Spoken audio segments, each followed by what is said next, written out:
My dream was always to move to New York, to be in the Big Apple, to study music and to play music here. For me, New York is also a lot of rice and vegetables. And I'm saying it because I used to eat a ton of rice for breakfast, lunch and dinner. I couldn't really afford having cocktails and different things like that. I used to only kind of not drink at all most of the time, and then sometimes I would spoil myself with a beer, maybe a PBR, it's $2, still is actually. I had to pay rent, and I remember I realized I have to find a gig. So I started walking, and I remember very clearly, it was this really cold winter day. It was -5 degrees outside. There was also some pile of snow already, and I was like, okay, I have to make this happen. So I took some business cards that I printed and I walked to all these restaurants and bars and any place. And you know, eventually I found these weekly gigs so I could pay rent. And I'm saying it because, you know, we're talking about music, we're talking about chords, we're talking about sounds. Sometimes these sounds sound complicated, but actually they're not. You just need to believe you can do it and have the right A to B process. And you know, I was looking for this information quite some time and it's hard to find, and I want to show it to you in a very, very clear and simple way. Let's dive in. As guitar players, we cross paths with these sounds that sometimes can be scary. 13, 9-13, 9-6, all these sounds are only intimidating if you don't understand how it works. And it's actually very simple. If you're gonna watch this video from beginning to end, you will know how to do it, you will know how to create them, and you also know how to feel and hear them. First step is understanding that when we're playing this C major, this open chord, or any bar chord, we're actually only playing 3 notes. And it's very, very simple. So when I'm playing the C major, it's a part of the major scale. The C major chord is the one, the tonic home base, if you will, of this sound of C major scale. 7 notes. 1, 2, 3, 4, 5, 6, 7, 8th note is C again. Now I'm saying numbers because it's very easy to understand that way. So when I'm playing this triad 1, 3, 5, even if you know it, check it out, it's very important. So I'm thinking about the notes in relationship to the center. So 1, 2, 3, so C, E, 1, 2, 3, 4, 5, C, E, well, C, E, G, right? So 1, 3, 5. This gives me the sound of C major, whether it's open string, bar chord, this bar chord, different shapes, that doesn't matter. It's still going to be C major. Now, you probably know that, but what happens when I want to shift to C major 7? Well, it's very, very simple. So all I'm doing is 1, 2, 3, 4, 5, 6, 7. I'm adding the 7th note. Literally 1, 2, 3, 4, 5, 6, 7. That's it. And then what is that note? Well, that is B. So I'm playing C, E, G, and B. Now this is not comfortable to play, so I'm changing the fingerings. We're gonna play it as a shell chord here with 3 notes, or as kind of like drop 2, what we call drop 2 for guitar, which has 4 notes. You probably know this shape, and this is a C major 7. Now it's so important to understand that because from there we can really fly. One more way to think about it is taking this C and playing this bar chord here and then saying like, okay, let's check out and understand the notes. So C, G, C, E, and then I know that I need the 7, so I know that I can look for the 7, but I also know that between the 1 and the 7 there is only a half step. So in this case, I'm just taking this 1 note, half step down, and I'm getting this shape. It's the same process, and you can know the shape, but I want you to see the notes around it, because what happens now if I want to play the 9? Alright, so the 9 sounds complex, but actually very simple. 1, 2, 3, 4, 5, 6, 7, 8, 9. Okay, so we know that the 9 is a D. Okay, that's a good start, right? Now, how do I find it in relationship to the chord? So I have this chord, I have this shape. Well, so maybe if I just take this finger out, so this is C major 7, 9. There are a few different shapes and fingering, but the thing is, you can find and alter anything if you understand it and get to the shape that you want to hear. So it's not as complicated as it sounds. Again, C major 7, and then taking this E and lowering that, and then I have the 9. That's pretty cool. In this step, I'm going to take this beautiful C major chord and adjust this note, this C natural to B natural, and I'm gonna get the 7 that way. So all I'm doing is adjusting one note. So this is C C major 7. Not very comfortable. So first of all, maybe I can play just these 4 notes. That's possible. You know, this works, but I'm gonna jump the octave with this G here. And this is a shape that people know and play oftentimes. This is, again, drop 2, C major 7. Now, when you're listening to this, I want you to feel that friction of and what I'm gonna do right now is I'm gonna add the 6. How I'm gonna do that? Well, I'm gonna adjust the major 7 and lower that to the 6. So B natural. What is the 6? 1, 2, 3, 4, 5, 6. Do, re, mi, fa, sol, la.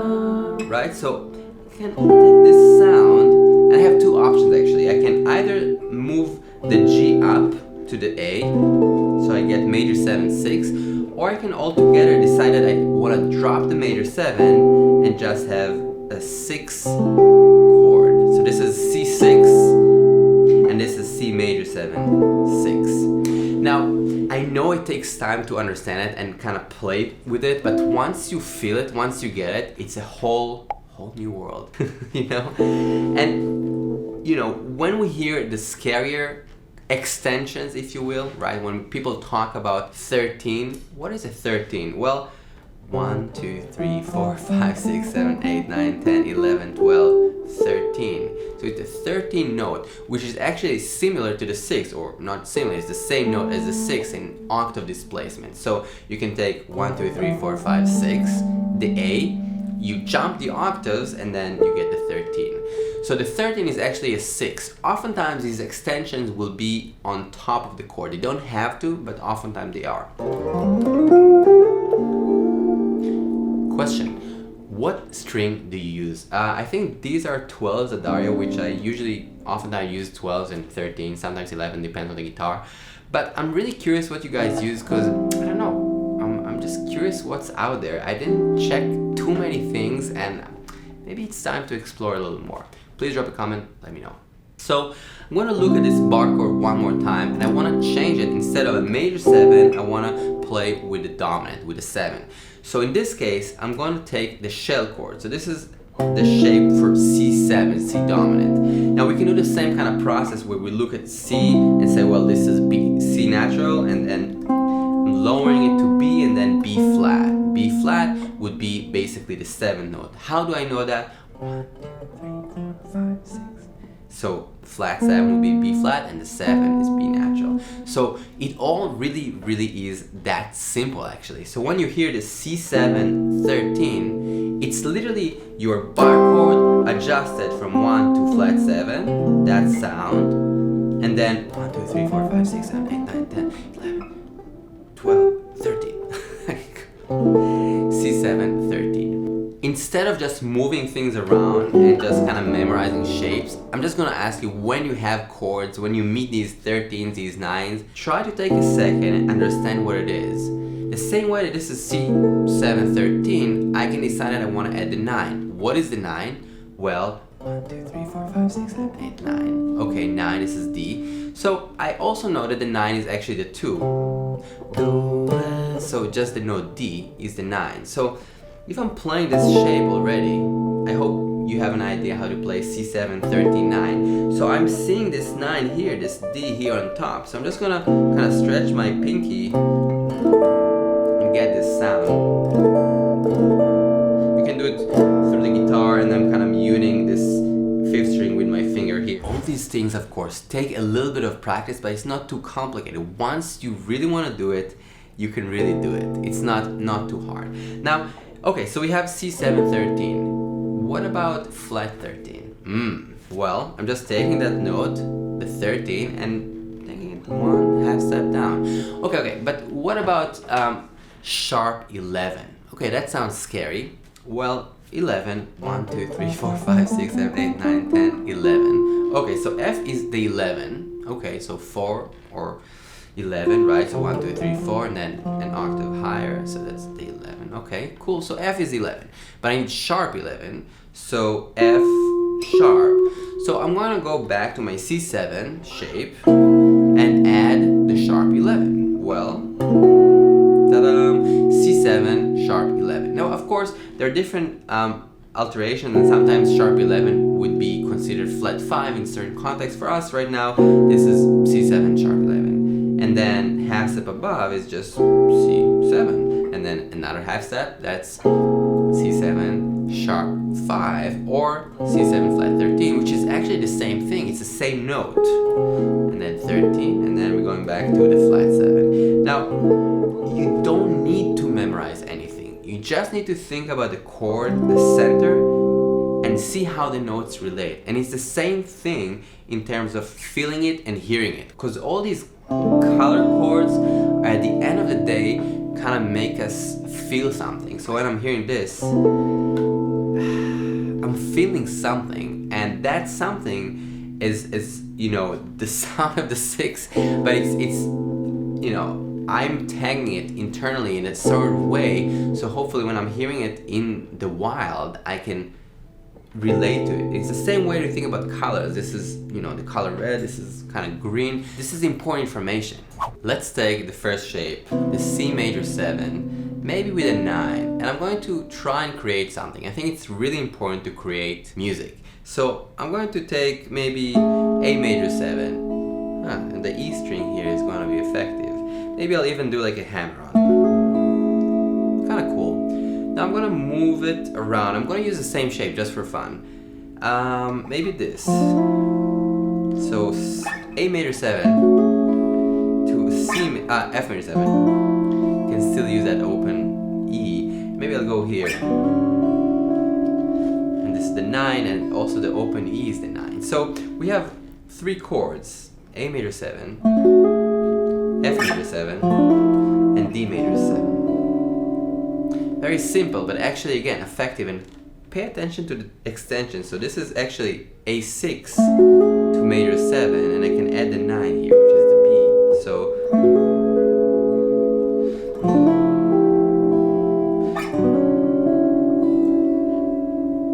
let's play it in time.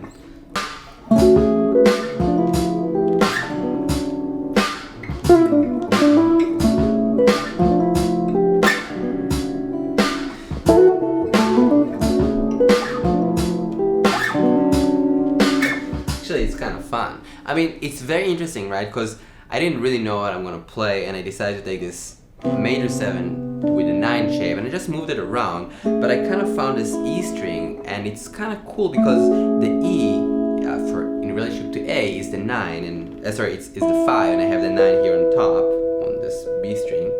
And then I played F major 7 with the 9, which is G, and then the E is the major 7 of the F major 7, and I played a D major 7 with the 9, but also the E is now the 9. So this open E goes from 5 to major 7 to 9, which is very actually pleasing. And then you can, you know, play around with little things, just kind of little feels. But what's important for me in this process is taking a concept, something that is hard, not clear, complicated, and say like, okay, I understand this, major 7, 9, now let me make some music and find something on guitar that actually triggers you. And then you have one color, maybe it's this 6, maybe it's this major 7, 9, that you understand completely and you really feel. And again, you don't need to do all the colors at once. This is an important point, because trying to do everything at once is frustrating and complicated, but understanding one element and creating something with it will allow you to feel and interact with that information really, really clearly, okay? One more step here would be taking 3 chords, C major, E minor, and F major. And instead of just playing, you know, playing chords like that, which is totally fine, but I want to get, you know, the extensions. So I'm saying, okay, I'm gonna take this C major and find the 6, and we already know that this is a cool shape, but remember, do the process.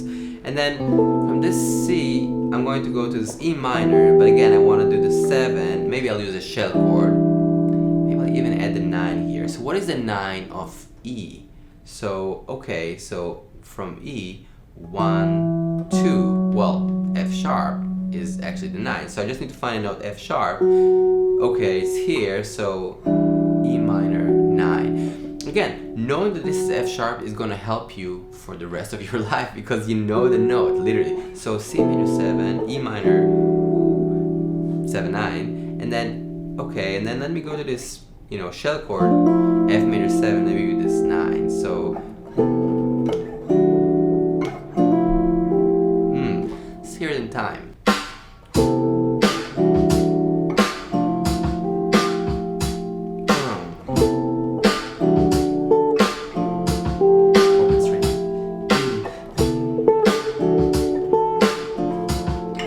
See, all I'm doing is messing around with these ideas with a little bit of time and rhythm once I decide. And maybe, you know, maybe I don't like this progression. It's totally fine. I just want to try to take fragments of information that are not complex, C, E minor, F major, and understand what is the 9, how does it sound, how does it feel, how does it lay on guitar. And by doing these simple steps, you'll actually learn a lot. And, you know, the process from there to find something that you actually really like.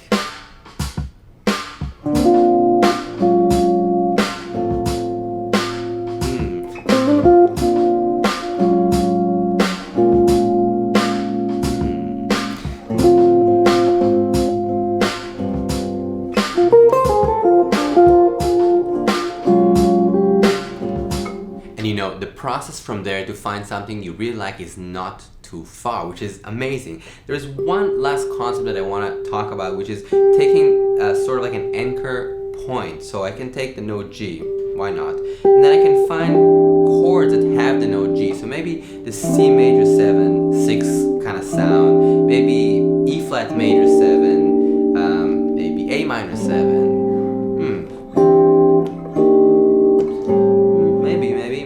Maybe C major 7 to A flat.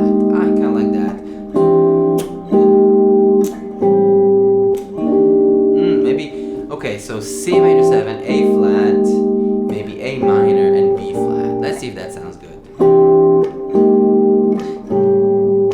Don't really like the A minor, so maybe I'll play something else there. C major 7, A flat, maybe E flat, and then A minor 7.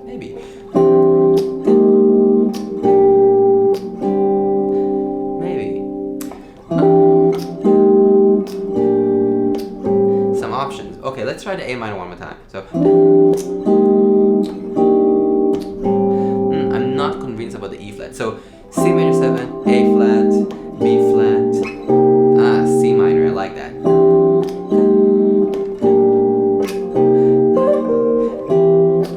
Kind of like it. Let's hear it in time.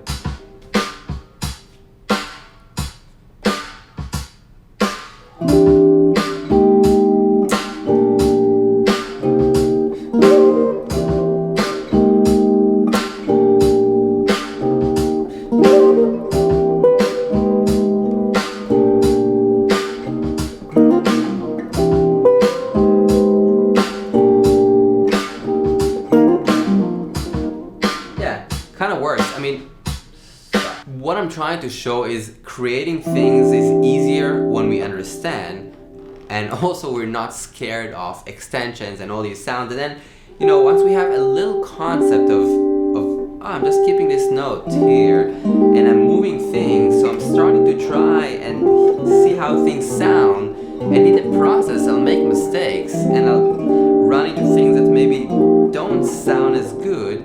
But I also will stumble upon, you know, really cool things. I actually like this groove.